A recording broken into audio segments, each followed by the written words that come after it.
There's been like I wouldn't say an argument or a debate, but like people usually say, what's the template for like the Sony game? And some people would argue Last of Us, some people would argue Uncharted, some people would argue classic God of War. I would argue it's Ico. I would say it's clearly Ico.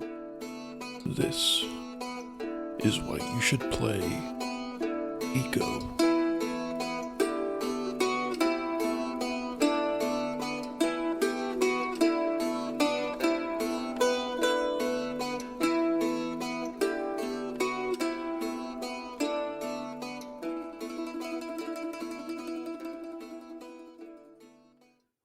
Well, hello, and welcome to another episode of Why You Should Play.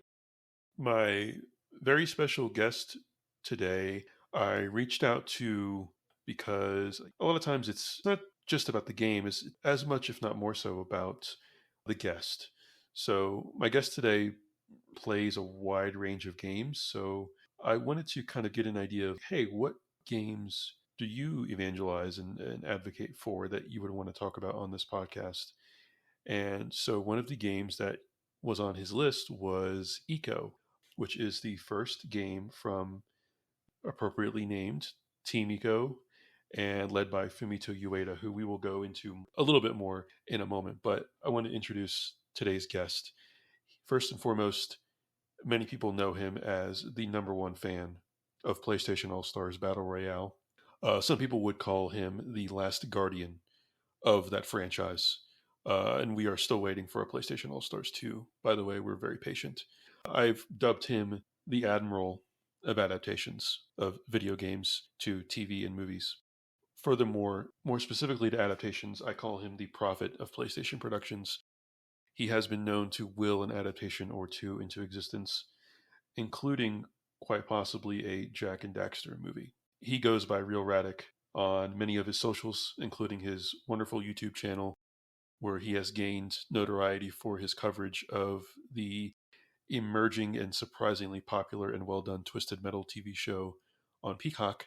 All of the episodes are streaming right now, so you can go on there and binge them. Please welcome Radec. Radec, how are you doing today? Thank you so much, man. That's quite the intro. I'm very honored. I try to be a hype man. Oh, you hyped me up, dude. Like, you just made me realize that we're living on cloud nine right now, man. In this timeline, Twisted Metal show, a Gran Turismo movie that was awesome, Jack and Daxter movie that's coming out apparently, and that's finally going to bring new life to that franchise since 2009. So what's there to complain about? I'm just living the best life right now. There isn't. You are really living your best life. It really is like your Thanksgiving. You're just eating good every single week. I keep on the lookout for Gran Turismo tickets. I have a preferred theater that I go to. I have a membership for it, but they still have yet to post Gran Turismo tickets. I'm sure it's just from needing to clear out a bunch of movies that are currently in theater to make room for all of the Oh, screenings that absolutely, yeah, 100%. What format are you going to watch it in? Just curious. um probably I don't know. I think one of the locations in town for this chain does a Dolby. Oh, you should watch it in Dolby. Yeah, because I know the car Grove room. I'm not usually a huge car guy, but I get my fix once in a while, and the camera angles and like the level of immersion that you get in the racing scenes seems like it'll be something that's really up my alley. So Oh, for sure. This is legit Sony's answer to Oppenheimer by far this summer, so you're in for a treat. I would say so. I think the racing scenes are really going to capture that immersion the way the bomb test did in Oppenheimer for Oh, sure. So, absolutely, yeah. Just how Kazunori wanted it to. oh yeah, his dream like really clearly has come to life. I like to start off with every episode with kind of a soft opening with what are you currently playing? So I just finished Medieval Resurrection yesterday. I got the Mm, platinum. I was just recording a bunch of footage of me getting all those trophies. And for people who don't know, Medieval Resurrection is like a reimagining of the first medieval game on PS1. Came out on PSP 2005. And it's all right. I definitely appreciate it more than I did years ago because years ago it's like, oh, this is like bastardized version of medieval. But time kind of heals all wounds, and I kind of look back at it more fondly now. It's like, okay, they're trying something a little bit different. Still the same kind of game, but they definitely took some liberties with some of the art direction and level design. But it's an all right game, and plus, I'm not too mad about it anymore since we have the PS4 remake of Medieval, which is amazing. But it is funny that there's three versions of Medieval 1 and only one version of Medieval 2, so that's kind of unfortunate.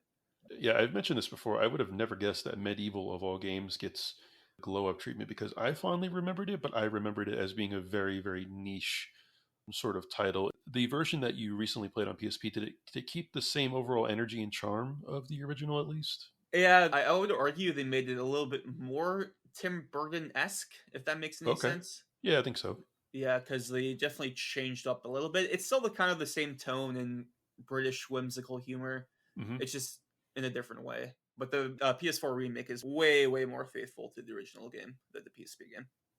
Nice. Yeah, and it's always great to see kind of lesser known, maybe smaller, more budget titles like that, and Destroy All Humans and some other games get that sort of facelift glow up. And with the kind of unique charm that it has and the sense of humor, it's really great.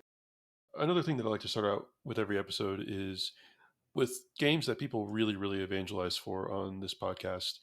I like to think that a lot of times specific games that they want to come on and talk about, they tend to have a unique origin with the game or maybe like a more intimate personal story with it. So do you have such experience with like the first time you played Eco or So my history with Eco, when I really started paying attention to gaming news and media and just getting constant updates about video games, it was during like the mid to late PS3 generation. So Eco was not on my radar at all, or Shadow of the Colossus either. Team Eco in general, I did not really care for. It was only until very few like appearances. I remember there's an Eco costume pack in Little Big Planet. I was like, okay, like who are these guys? Whatever. And then when PlayStation All Stars was coming out during like forums and discussion era, pre-launch, everyone arguing and debating on who should be on the roster.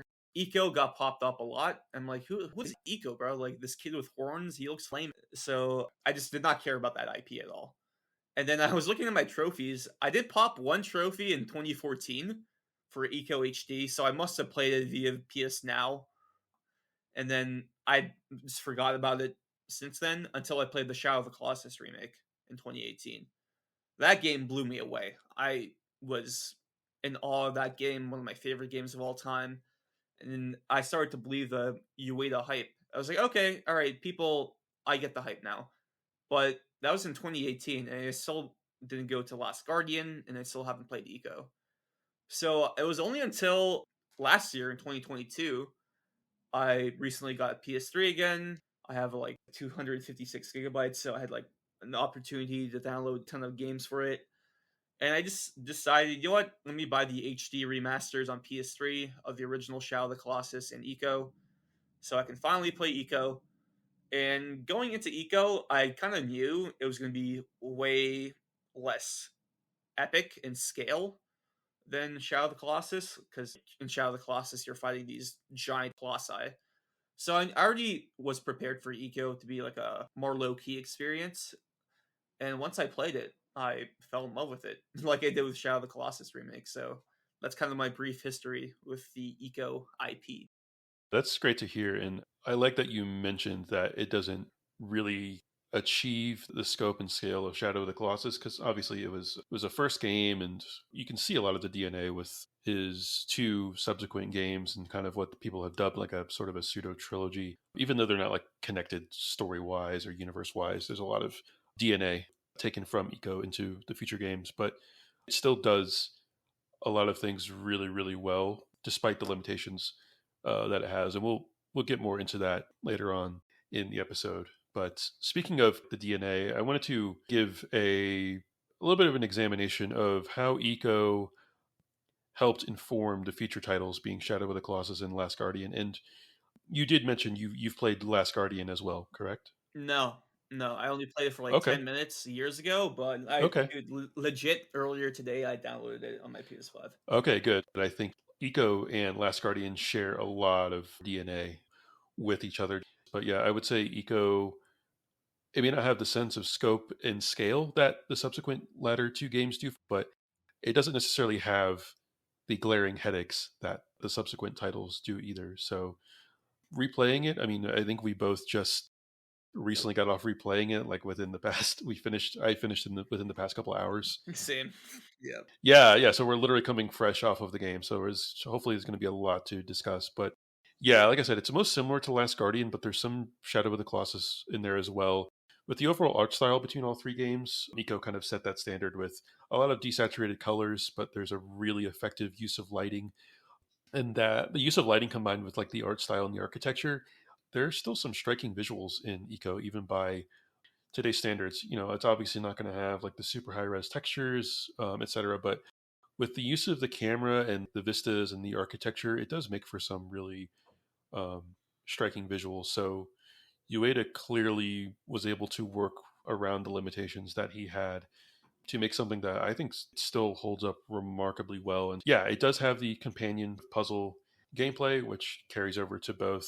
And with all three games, there's very limited dialogue and a lot of nonverbal communication, which again, as I think is not essential to his games. Like, you don't go in at the end when you finish, you say, oh, I needed more dialogue or such. But Yeah, yeah. Ueda and Team Ico Gen Design, as they would go on to be called, they understood what the vision was, and they worked around either what they knew they weren't going to include or what they were limited by. So the the next sort of when we dive deeper into the actual game itself, Ico, I have it on the agenda here. The only way I could really phrase it is I wanted to discuss how Ico punches above its weight. And obviously, it was pretty limited by the PS2 tech, but it wasn't the PS1. Like I think that the early 3D PS1 games have become almost a meme at this point. Like I know you streamed, you played a bunch of the earlier Siphon Filter games. Oh yeah, They yeah. were That they was were they were rough, man. Like they were rough. I mean, I knew with how many of those early 3D games I played, like Siphon Filter, Tomb Raider, etc. I'm like, it's going to be rough, man, between the camera and the character movement. But PS2, I think, is when developers started to get a hang and more comfortable with characters moving around in a 3D space. So do you think you got that impression from Ico? I mean, it's there's nothing really glaring, I don't think, with the character movement. no, not really at all. Like you make a good point that like yeah, playing Siphon Filter, there are fun games to go back to. It's very funny and very nostalgic, even though I never really played them back in the day. It's just kind of funny just to play the games from that time period and just to see the origins of the PlayStation. But some moments in that game were really rough, and I never really had that experience with Eco. Like the movement felt fine, jumping felt okay to me.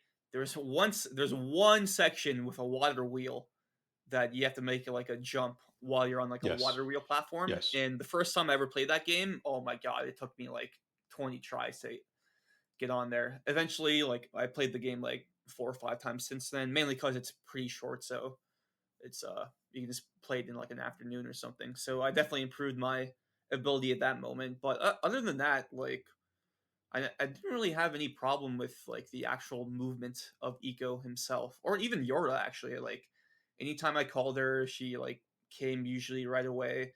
Uh, whenever she needed to step on the platform, she usually stayed there, so I can do my own thing, try to figure out the puzzle. So it was kind of impressive for a PS2 game how reliable the AI companion was. And I only found this out like days after I beat Eco originally. You can play it in 2 player. Another player can control Yora as well. I'm like, oh, okay, that's kind of cool. So I would actually love to play the game in co-op one day. Anyways, that's a tangent, I, but I didn't. No, I didn't even realize that. To be honest with you, and it's even funnier that you mentioned that little anecdote because, um, with with kind of how the game punches above its weight. I mean, there's still some PS2-ness to it. Like when I played it via streaming, there's small black screens in between areas that kind of like suggest loading in between because yep. again, like PS2 wasn't going to be able to render this entire area, seamlessly. So it is kind of funny to notice those quirks. Nowadays, it's like the blink of an eye of a black screen. And yeah, you don't have a lot of quality of life stuff, so things may not be as apparent where you need to go, what you need to do, but it kind of adds to the charm of being able to figure out things. Yeah, that's kind of like the point of the game, I would argue. Yeah, yeah, it's kind of point of the game. There's a few obtuse puzzles, and the solution is rather elaborate that you wouldn't necessarily have thought of. But yeah, I was just impressed by how it did punch above its weight with the sense of scope and scale. Like when you're climbing up a long ladder or you're going up and down a long chain, and the camera is very deliberately angled to where you're gazing upon a vista behind you, whether it's a cliffside or a piece of architecture or what have you, or the game itself will visually signal to you like, hey, when you're going down this chain or up or down this ladder, this is kind of where you need to go next. And so it has this sort of visual language to it with the use of the camera and architecture, and objects that you interact with, where it really does make it feel immersive, but also feeling like a game at the same time. Would you agree with that? Oh, absolutely. One of the one of the things I didn't really notice about the game until like further playthroughs is that the castle, like it's very deliberately designed, obviously. Yeah, But one thing I really appreciate about the game is like the castle is very like barren and empty. There's not no like anytime you go to a room, there's not like an overload of furniture, plates, cupboards, stuff like that. It's just empty. So I like that design. At the end of the day, that kind of stuff in the game doesn't really matter. Only there, it's only there for like, aesthetic reasons. So I kind of like what a Ueda does, where it's like, all right, we're gonna remove all that crap. We're just gonna keep the things that are really important, and those things are that are really important. Let's say like a chandelier you can jump on, or like a random chain, or like some bombs in the corner. Everything is deliberately placed to help you progress to escape the castle. And I think he calls it subtraction by design or something like that. I'm paraphrasing, and you can see that in Shadow of the Colossus as well, where with how like it's technically an open world, but it's the most empty open world ever, and it's beautiful because of it. And I think that really applies to Ico as well, where the castle is really empty inside, except for a few things, and those few things guide you so well, mixed in with camera placements, and it just guides you on your journey. And I think that's like masterfully done throughout the entire game. And I do want to mention, you mentioned like how the camera will switch angles when you either like climb a ladder or you climb a chain, and sometimes those shots only last for like 2 seconds, but when they do, they really do feel like this feels like a painting, like a full on watercolor painting. Like I would, if I took a screenshot of this moment right now, I would like hang it up in my room and frame it because it just looks so beautiful. for sure. All of Ueda's games, all three of them, and you'll get this with Last Guardian certainly as well. I mean, it's funny that you everything how well you said it about the design of the game, because that's the next topic that I wanted to get into. Is what struck me most about this game more than anything is the design, and specifically it is the brilliant use of this one single location. I think technically it's a castle, like castle fortress. It is how this one entire structure is striking, but again, the entire game pretty much takes place inside this one structure. So you would think like, oh, it could be kind of boring or stale, and it really, really doesn't. And what's even more brilliant about it is it almost has this sort of Metroidvania aspect where areas loop in upon themselves and other areas interconnect. And so you're on this journey and it's contained within this one single location, but it still feels like you're on an adventure. It really is like a 3D Metroidvania, and I was amazed by the end of the game at how much everything interconnected. And when you have to travel backwards through an area to maybe backtrack and come at it from a different angle after you lowered a bridge or opened a gate, and it speaks to, like you had said earlier, with camera angles and the visuals, like there was so much thought put into it. And also, like you said, everything is there for a reason. There's thought and purpose into everything, and he made everything work. Like the base architecture is very striking and unique. And if you see a stick or a bomb or a barrel or a crate around you, you can more than likely interact with it, and it does serve a purpose. To kind of, I mean, in the theme of the design aspect of this game, I want to loop it back around to kind of the interconnectedness of this castle, fortress, whatever you want to call it, and how really brilliant it is. That kind of blew me away. It was kind of awe inspiring Yep. because the first time you do it, the second time you meet the shadow beasts, like, and those guys are creepy to this day. Especially that music cue that comes in, that haunting chord that plays when those shadow beasts come in, like that Yeah. still scares me. But anyway, you try to go past the bridge, but it's raised up, so you have to raise it down, and then you go up the stairs, you go on a train track, and then you have to do a bunch, and eventually you end up on the other side of the bridge. You pull down the lever and the bridge will come down, and that's where you originally were in the beginning of the challenge. I did not expect all these actions and paths I went on to lead me back to this very moment, and I always thought that was very cool. And even when you progress through the game, sometimes you know climb a ladder, or you go up the stairs, and in the background you see an area, and you're like, I was just there. I was literally there like 20 minutes ago, and now I'm seeing it in a different point of view. So I totally get now when Miyazaki, best known from Software, Mhm. He says Ico is one of his biggest inspirations ever. Kind of made him want to make video games. And when you play like a game like Demon Souls or Dark Souls, you totally see Ico in it with the interconnectivity of the levels. And it's just a masterclass in design. Like the way it's so interlinked together, it's kind of perfect actually. You mentioned it's kind of Metroidvania. You're totally right. It is, but it's just and the thing to me too is anytime you go into a room, it kind of feels mundane in a way, but because it's so mundane, it kind of makes it memorable. Because there's no big, Ferris wheel or cages where animals used to be. Nah, it's just here's a garden and it might have like a flower or two. Here's some tombstones on it, and that's it. But the greens pop up, and the greens of the grass are such a good contrast to like the mundane tiles of the floor and the wall, and this provides a beautiful image. Yeah, and you do. It isn't all very samey. And when the sort of unique pieces of architecture or assets do show up, it is very striking. Like there's one sort of area that is contains like a dilapidated windmill. Yes, yes, that's my favorite room in the game. Yeah, and you mentioned there's some water wheel levels, and yeah, there is these little sort of subtle little certain mix-ups, what you would expect.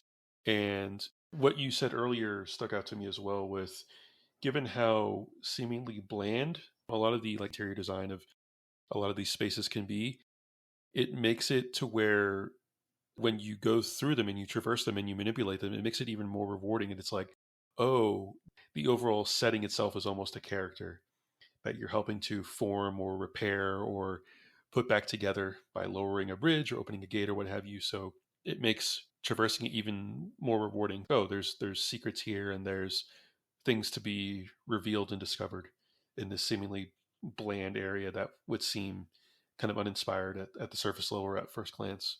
But that is the one thing that struck me the most playing through this game again is like I would love to see like what their design team's office was like. I would imagine this like giant blueprint of the entire map and how everything interconnects and how they made it all work. It's just incredible.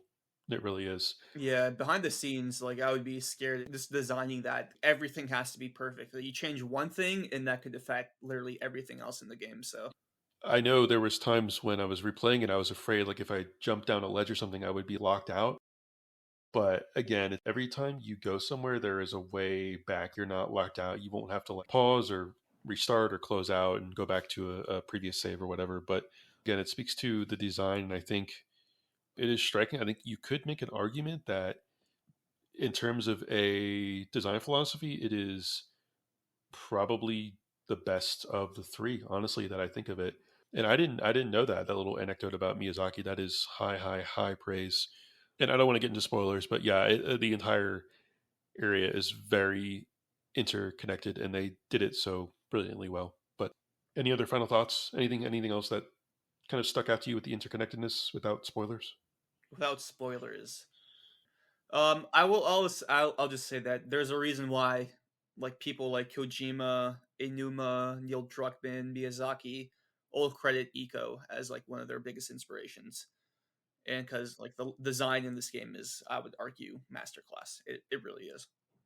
It really is. I would say that would be among the first things that I would tell people about playing this game is that you're going to be amazed at the interconnectedness. It is quite astonishing, and even if you may not like other aspects of the game, you may not appreciate them, you will come away at the by the end of the game with that appreciation for wow, the planning and design and the kind of like the QA and the kind of like the checking of the logic of like, if my character does this or I push this object, is it going to like break the sequence? And it never does. It's incredible. Yeah, it really is. Like, and I will say this: like the fact that they managed to make it so cohesive and respect the player at the same time without really any dialogue, really, is incredible. Because like I would think like if this was like a Ubisoft game, you have the hint system popping up every 5 seconds.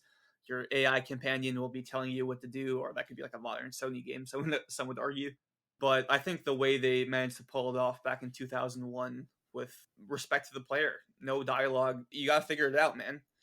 Like Yeah. you're in a room, you just figure it out by yourself, you moron. And then lots of times I felt like a moron, but once I figured it out, I was like, oh, okay, that makes sense. Okay, this is all very deliberate.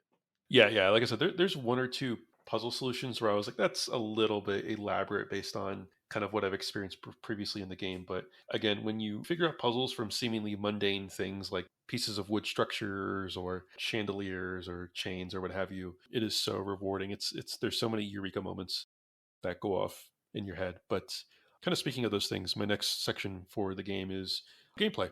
So the gameplay with Ico at the very base level is puzzles and platforming, and combined with the use of the companion, her name is Yorba, I believe, correct? Yorda. Yorda, yeah. And so when you traverse these puzzles and platforms, Yorda has some special abilities that'll you open these gates to advance to the next area. And again, it's not linear. You're going to be able to like interconnect. It's basically to advance the story, if you will, and to unlock the next area of the game or the castle. So, and you have to help you with that. You can push and pull objects.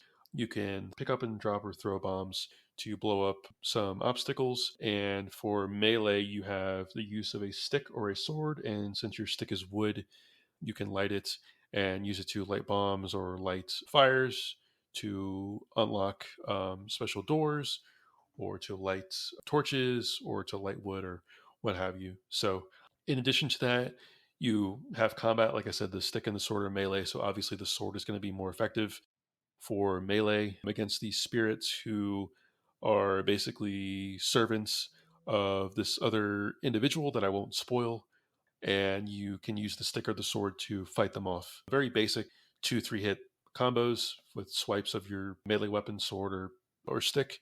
And for your companion, Yorda, you can call her and you need to hold her hand basically for her to advance to most locations. She will follow you within the vicinity. You hold Yorda's hand to really get her going to where you need to go faster. And um, it's funny, I'll digress in a moment, but I'll let you take over. But the animation for when you're holding her hand and like leading her along, you're like yanking this poor girl's arm out of her Yeah, dude. socket, man. I'm like, we need to get going, but man, this poor girl, she's suffering in more ways than one. But yeah, just kind of take it away with the gameplay. I know I kind of ran the gamut, but I want to make sure nothing was left out. But yeah, go ahead and take it away on the puzzle platforming and the melee and Yeah, you listed out all like the moves you can do in combat and while you're platforming, and in the grand scheme of things, it's not really that much. But that's why I like it. You have a very specific set of moves, and then you use those moves to figure out the environmental puzzle. There's no fluff, everything has a purpose. And you use all those moves to like maneuver through the castle, and I think it's so well done. There's been like I wouldn't say an argument or a debate, but like people usually say, what's the template for like the Sony game? And some people would argue Last of Us, some people would argue Uncharted, some people would argue classic God of War. I would argue it's Ico. I would say it's clearly Ico. There are so many times when I'm just like climbing and jumping on ledges, swinging on chains. I'm like, this is literally Uncharted. It really is like a PS2 version of Uncharted, or like a classic God of War game. The way you traverse and scale the environment. yeah. So it's very influential in that regard. And as for the combat, yes, it's very simple. And as you said, you only have one 3-hit combo on the ground. You can do like a jump attack, but you barely use that except for like the winged shadow creatures.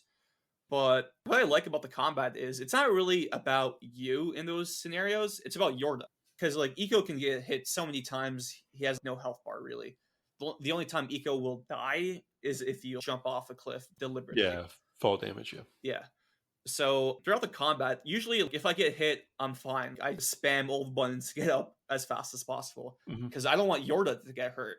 Yeah. And I think the game does such a great job making you feel for Yorda in those moments with no dialogue at all. Yeah. It's just she's defenseless. You're her only bastion of hope in those moments. So every time I just try to get rid of those shadow creatures as fast as possible. Especially those big guys, like there's ones that are like bigger than the rest of them that take it feels like 9 to 12 hits. Yeah, they're tanky for sure. Yeah, they're very tanky. So I gotta hit them 3 times. They're on the ground. I gotta like run over to the next guy who's trying to catch Yorda, hit him 3 times, and rinse and repeat. And sometimes I would just like quickly grab Yorda's hand, run her to the corner, leave her there, and go attack these shadow creatures while they're after her. So it's a very simple combat system, but I really like how it enhances your connection with Yorda, and I think that's really well done. Yeah, that's very well said. And you made me think to bring up a few things. And I think what's kind of underappreciated about the combat, it still really helps to have some presence of mind when you're trying to ward off these kind of spirit monsters.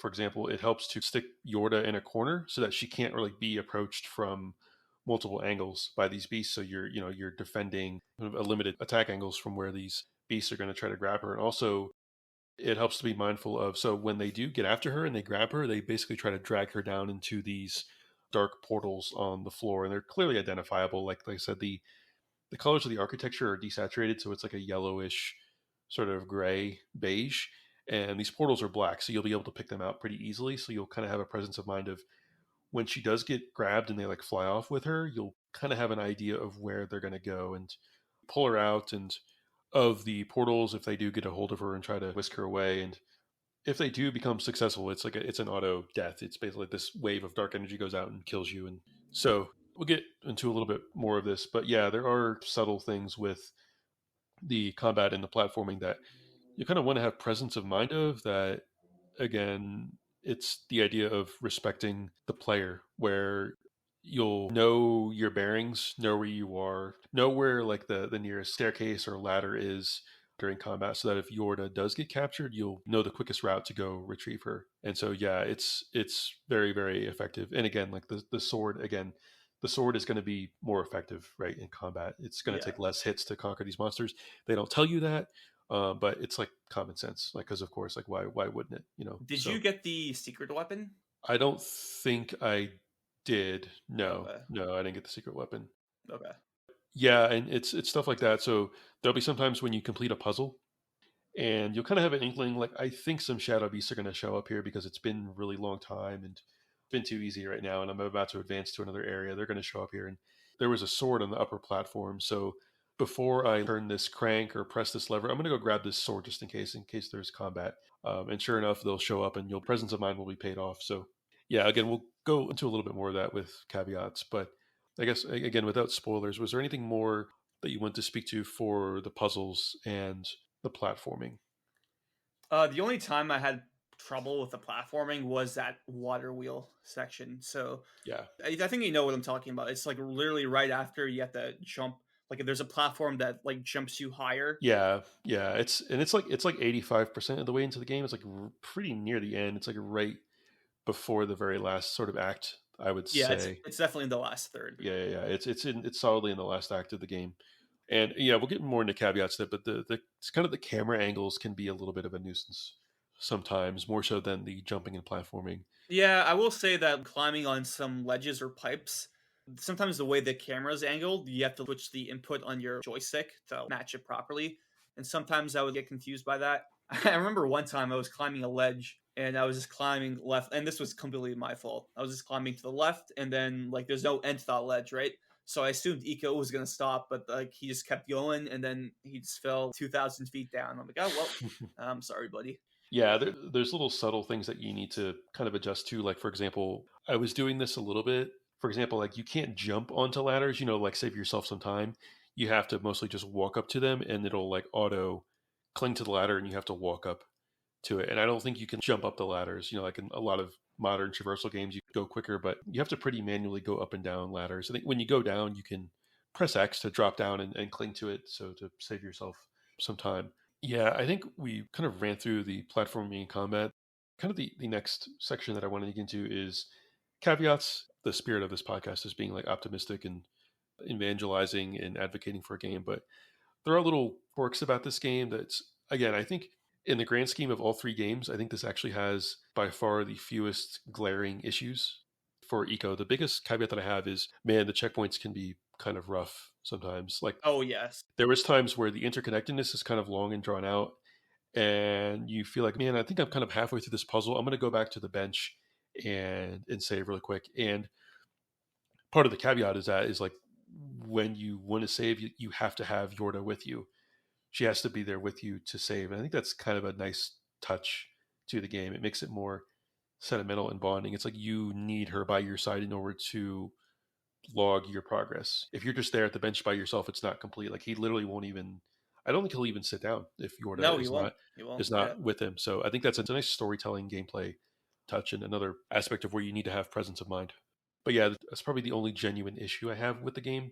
There were a couple times where I'm like, oh my god, I died, and it usually wasn't from the combat. It was usually from falling, honestly.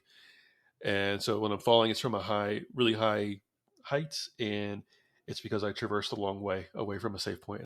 It was nothing too complex. It was just really drawn out. And so I think did you have a couple of instances of that? Yeah, you mentioning like making sure like you save in between puzzles. I definitely did that a lot in my first Yeah. playthrough. I'll just say there's a room with a solar panel, for lack of a better word, Yeah. and I made sure to use that save bench multiple times during that section. I know. I think I know the exact same one you're mentioning, and there's no auto saving in this game at No, all. Even no. even when I played it on PS Plus streaming, I know there's been some quality of life, but I don't think for any of the PS3 titles. Right? It's just for like PS2, PS1. You got to go here manually save. There's no auto save. I don't think there's no auto checkpoints either, is there? Like you have I to think save it. there might be because I remember like playing it earlier today. Like I think I fell down, and instead of spawning me in the save bench, it spawned me in like the beginning of like a room or something. Yeah, I think it's after like an extended cutscene. Maybe it was when it saves, but that's it. Like if you like say if you pull a lever or push a crane or push a winch or something, and it plays a really short cutscene of a gate opening, that is not a save point. So more often than not, if you think it may not have saved, it didn't save. So you'll definitely want to use those benches. But hey, I mean, the theme for when you're saving at the bench is an all time like banger. I Like love it. it's Yeah. so I think people have used it for like ringtones or alerts. I think FedEx or one of those companies uses it as its hold music when they put people on hold. I think so. Yeah, I think which is crazy. I think or was it Sprint or Verizon? I can't remember. yeah, I think you may be right because when I heard it, I vaguely recalled something that beyond just the scope of the game. And yeah, I think PlayStation should use it for their amazing customer service that Jim Ryan spearheads That'd be awesome. for their like PlayStation stars upper tier customers that they Oh, service so well. absolutely. The level 5. The level 5 stars, yeah, with all their NFTs. So yeah, that was the glaring caveat that I have. And there are some moments where I think there is a lot more enemies than you expect. And sort of due to your limitations with the camera, again, it is a fixed camera. You're kind of not sure. It does play that sort of theme when the spirits are around you, and it does go away when they are all gone. But it can be kind of annoying sometimes because you're like, where is that last like one or two spirit enemy? And their aggro is very inconsistent. You really a lot of them you have to basically bait them into getting into your Yeah, vicinity. they keep jumping around every time you try to swing at them. Yeah, it's like I forget the names of those enemies in Mario that when you face away from them, they aggro you, but when you're facing them, they kind of Oh, booze? yeah, booze. Yeah. I was thinking Shy Guys, but booze. Yeah, they're like booze in Mario, Yeah, basically. kind of. Yeah. You have to face away from them to get them to aggro you, and then they get in your vicinity. You can swipe at them. But was there anything that you wanted to mention? Any kind of caveats?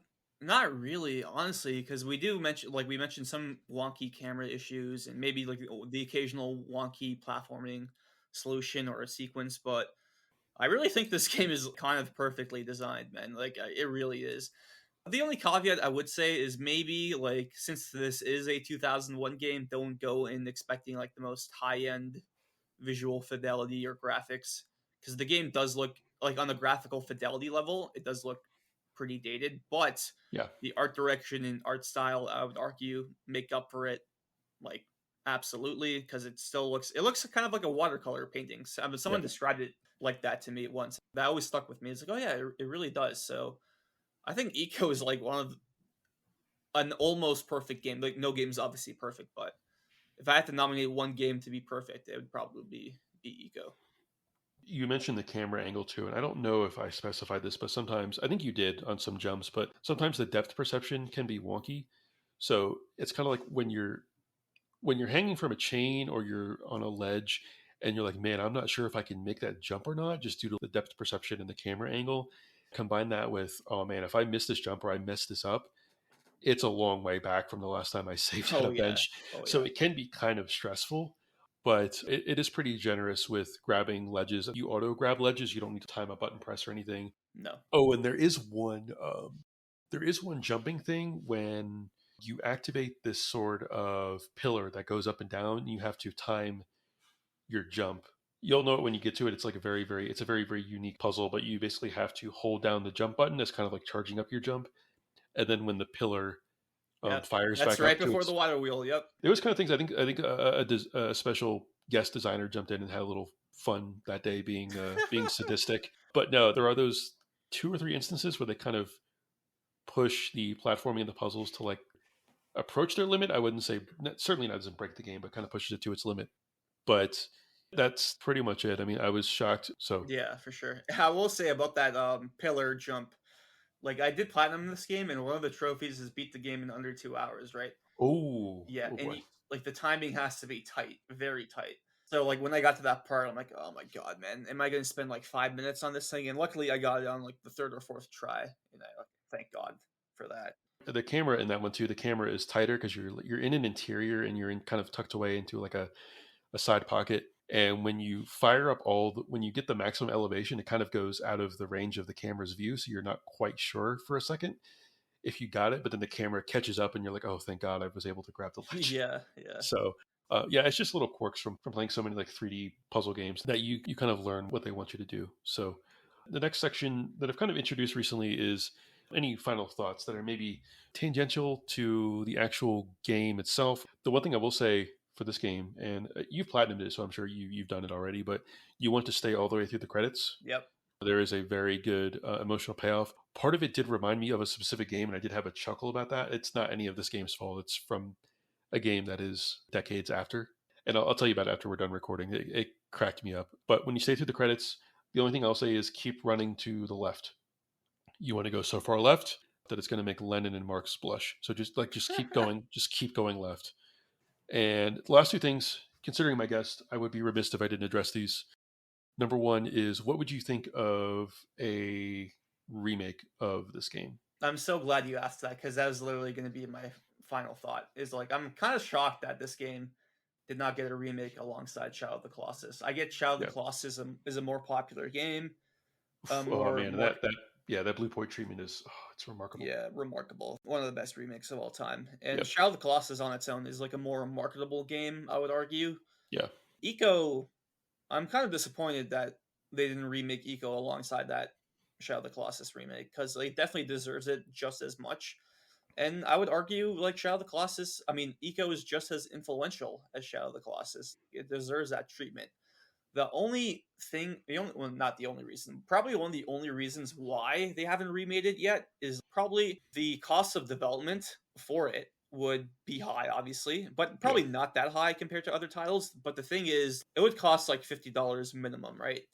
And even at $50 for a game like Eco nowadays, that's only like 6-7 hours long on your first playthrough. I beat the game in like 3.5 4 hours the last time I played, so like I kind of know it by the back of my hand. But there's always that debate in modern gaming now. Should length justify the price? I would pay $70 for an Eco remake, like straight. I would do that, but I feel like that would come with a lot of controversy as well. Because even though we all love Eco on the internet, someone random Joe Schmo buys it on the whim, expecting it to be like a 15-20 hour game, and he finishes it in 7 and he's pissed off, which sucks. I hate that that's the mentality of some gamers nowadays. Like if a game is $70, it should be at least 20 or 30 hours long. So I feel like that's kind of one of the reasons why Sony's not keen on remaking a game like Eco, because it's too short, which just sucks because I hate that argument. But I don't think they would make an Eco remake and sell it for like $40 new, you know? Like I don't think that's the Sony we have right now in this Jim Ryan era. Yeah, I totally agree. And a couple of things that I wanted to point out based on what you said is that there is the time aspect too. I don't know if we clarified this, but your first playthrough will run between 6 and 8 hours, which I think is the perfect length for this game. Absolutely. Yeah.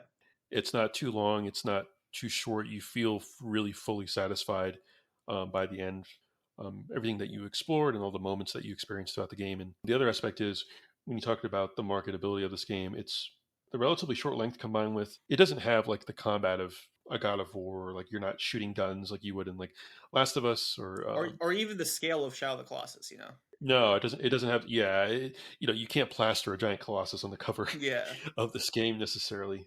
But in terms of artistic merit, certainly not in the Jim Ryan era anymore. This game is not going to get a Blue Point No, treatment. And definitely not. the other thing I meant to ask you this, or I didn't even have it in my show notes. Do you recall what the differences is between like the PS2 and like the PS3 remaster? So obviously, other than the resolution bump and all that, I know the HD remaster contains all the content from the European and Japanese versions of the original Eco games. So, and the when Eco came out in 2001, it came like the regions: NA, Europe, and Japan. And Europe and Japan, well, I think the North American version came out first, I believe. Yeah, it came out first. It came out September 25th, 2001. Japan December 6th, and Europe March 22nd, 2002. So, since they had to get release this game in time for the American launch, they couldn't add in the two-player co-op mode. And when you play the game in New Game Plus, the dialogue between Iko, Yorda, and the other characters, they actually have proper subtitles. Like you can actually understand what they're saying. So, and they added that in the HD remaster for all regions. So that's really cool. So like anytime I want to play two-player Eco co-op on my PlayStation 3, I can. And the one last thing, I think they did add like a widescreen mode because I think the game is letterboxed on default. It has you can remove that in the remaster, and you can play it with the power of stereoscopic 3D if you have a compatible 3D TV. Yeah, that's in there too. That made me chuckle. I'm like, okay, Yeah, I was like, I don't think I'm ever going to use this in my life. maybe they had a little bit too much time, but no, I do appreciate when they call it a remaster, but they do go a little bit above and beyond with some of the quality of life stuff. They throw in features that were in other versions to make it the comprehensive version of the game. So best place to play this is if you have a PS3 and the game, you can play it there. I played it on PS Plus streaming. And I'll go on a little mini rant here. We have one more. I have one more topic that I want to broach that's relevant to you. But Jim Ryan, I know you listen to this podcast. Get your streaming service up to par. I literally paid for the service, and a few times it told me I didn't have access to the service, and I had to restart my entire console. Jim, get it Yeah, together. you sent me that picture. I was I like, sent you I'd that. never seen that error message ever in my life. No, Jim, what are you doing? You don't like me playing this old game? Like, what do you you want me to play a trial of Horizon Forbidden West? What do you want from Yeah, me? I'm reading like to play this streaming game, go to PlayStation Store and upgrade your PlayStation Plus subscription or I purchase the game. And literally it's like, what the hell? Yeah, yeah. I'm like, Jim, come on, man. Like, why are you doing this to me? I bought Deathloop day one. Oof. what more do you want from me? But no, the streaming when it was streaming, I mean, it had those two instances, but streaming was fine for me. There was like no input latency. It's like with any streaming game streaming service, it takes a moment to kind of like boot up and connect. It was fine that way. This did give me the full range of positives and negatives for streaming. I'm still skeptical of it. I'm not going to renew like the PlayStation Plus Premium or Extra. I don't think because I have enough games to play already. Really? You don't want to play like Siphon Filter Dark Mirror, the classic PSP game? I don't know. I think I just get a PSP. I mean, I bought a Vita recently, so But it doesn't have trophies it though. was It doesn't have, or rewind. it was funny popping trophies in this game, seeing the little PS2 graphic, Yes, and still yes. my PS5 alert didn't my PS5 bell didn't show the trophies, but it was on there. But it was that was funny. I was like, oh man, that's a blast from the past. It's funny to see how they incorporate old tech into new hardware. But Radec, last topic that I want to broach again, given that you were on the show, is what are your thoughts on an Eco movie or TV show? Dude, I was legit thinking about this last night when I was playing Eco. So what I will say is that I do think out of the three Ueda games, Eco best fits a movie by far. Shadow Colossus, like that would have to be like a high budget TV show, and even if it was, it's like each episode just has to be about a single colossus. Right? Yeah, and I don't think you could use all the Yeah, colossi like and give them all their proper shine either. exactly But like 16 episodes. Like they can't all be an hour long, or maybe they're all like yeah, 30 minutes long, whatever. But like I think yeah, Eco, since it's so short, you can pretty much fit all the architecture in there in the production design. Because I would actually love to see that recreated, the environment at least for like a future film. I know they've been talking about the Shadow Colossus movie for like ever. Like I know Josh Trank was involved at one point, and some oof, other guy was involved as well. And thankfully, that was like back before the PlayStation Productions era when Sony was just going hog wild. It's like, oh, like we'll just sell the rights to anybody, and we'll announce this project that will never materialize. But I feel like Eco, it would have to be like to use this term because I know some people watching this or listening to this show are definitely film buffs, but it has to be like some artsy fartsy movie, dude. It really does, man. Like I want like 10, 15 lines of dialogue max, dude. Like I don't want Eco to start like quipping and acting like a Marvel movie.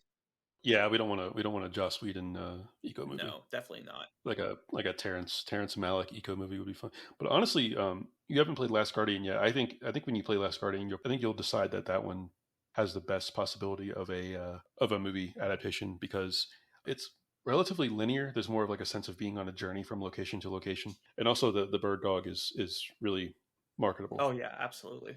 Yeah, so that's another reason why I'm really excited for you to play Last Guardian. But no, I think that's pretty much anything else. Is there anything about the game that you kind of want to maybe clue people in on or give them a heads up without spoiling? Anything else that you want to maybe some like secrets or I will just say, like, if you're going into this blind for the first time, just try to pay attention. Don't be on your phone. Just try to stay locked in. Like, embrace the cuts, like, because the game opens. I love it when games do this. They just open with a cutscene right away, and then they go to the main. yeah, I think that's the longest cutscene in the game too. I was surprised. I'm like, man, this is gonna be like this. I remember it being that long, but yeah. Yeah, so just like and be patient with it. You will have trouble trying to figure out a platforming puzzle or two, but that's the point of the game, right? So you just gotta keep trying. Pay attention to the environment. Pay attention to how the camera moves, because that's all intentional. Like everything here is done with a purpose, and that's what love about Eco. Like I can't gush about. I think it's like in my top 5 games of all time. It really is, and I only played it last year, so it's one of those games I'm really glad I finally committed to. Yeah, and replaying it again and reappreciating it, I totally understand why. I believe it was when you sent me your list, it was at the top of your priority, right? If I It was, recall. I think Puppeteer was 1 and Eco was 2. Yeah, we've discussed Puppeteer. I think that's on the more long term docket. Definitely a longer game than Eco. Not maybe not that much longer, but there's more to do. Yeah. Yeah, for sure. But yeah, this has been awesome. I think a game like Eco, given that it was Team Eco's first game, gets kind of overlooked. I would not say kind of. I would say it definitely gets Oh yeah. overlooked when we talk about Ueda discourse with Shadow of the Colossus, and Last Guardian is probably his most divisive game. But I think this is a perfect candidate again for it being a first game, kind of examining how the DNA of this game informs his subsequent 2 titles. Oh, and the last thing is, you're clued in on games media and everything. Supposedly, Ueda is fingers crossed going to reveal what his next game is sometime this year. I hope so, man. He Oh, has like a dude, publishing deal with Epic, I think. So, yeah, Epic has oodles. I mean, they run Fortnite and they own Unreal Engine, so they do not have a shortage of cash. I think that is, in terms of financing, that is the perfect oh, partner for absolutely. Ueda. Yeah, let him cook, and it's been like another 10 years since Last Guardian. I just realized because his next game is with Epic. Do you think there's gonna be like Fortnite and Rocket League and Fall Guys collaborations with Can you imagine? Oh, that would be not amazing. only his new If game, he, but like the previous Team Eco games? I'm sure Sony would oh, I like know. that'd be insane. Put like put like Trico in Fortnite. That'd be amazing. Oh my Like god, like a instead of having a parachute, you like ride Trico down from the or bus. It'd be he could be amazing. like a boss in the mini map or like in the world or something. That'd be pretty cool. Oh yeah, like a superpower, like Thanos' gauntlet or Yeah. something. Yeah, that'd be amazing. But no, I am so curious to see what he cooks. I will. I can't imagine I won't be there day one.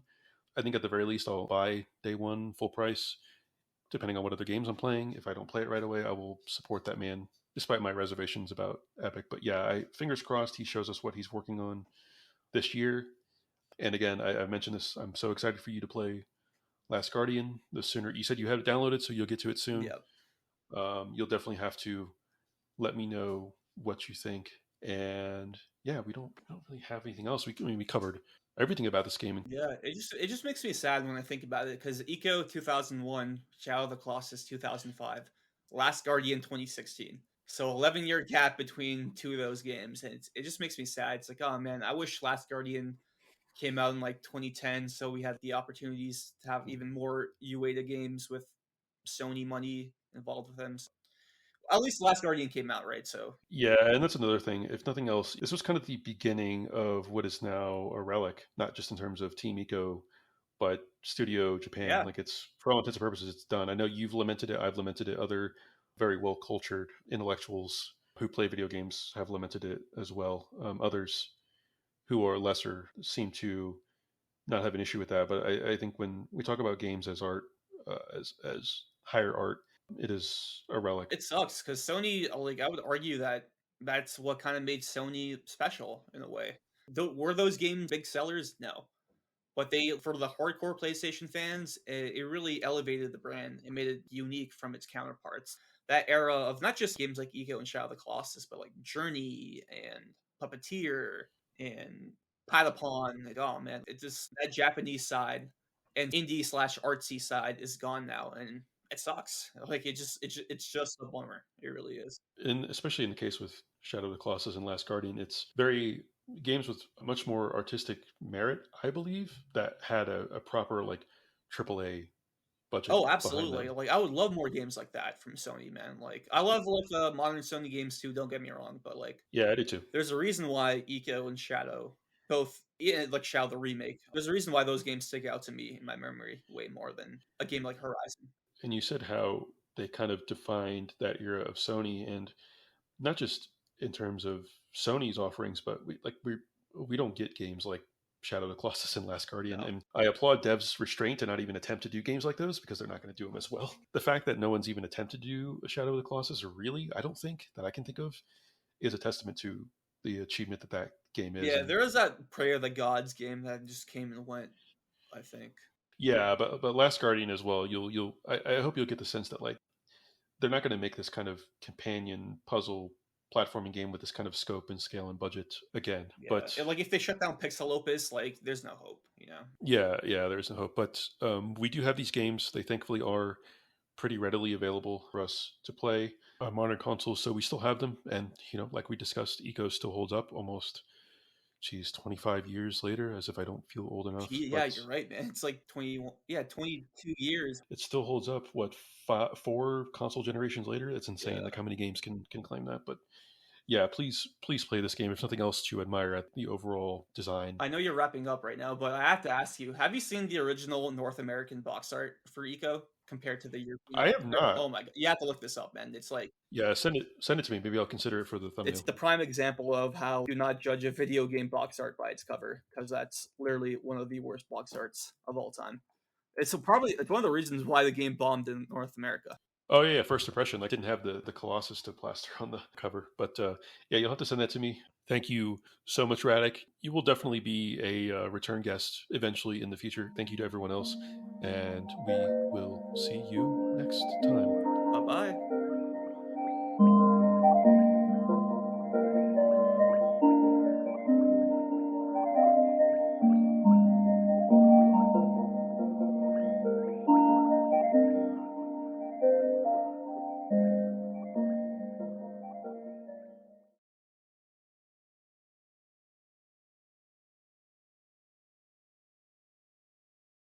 Well, Radec, is there anything else that you want to leave the audience with? Well, according to my agent, I can only keep things very brief, and I have to respect my sources. But the only thing I can say is Fumito Ueda will return.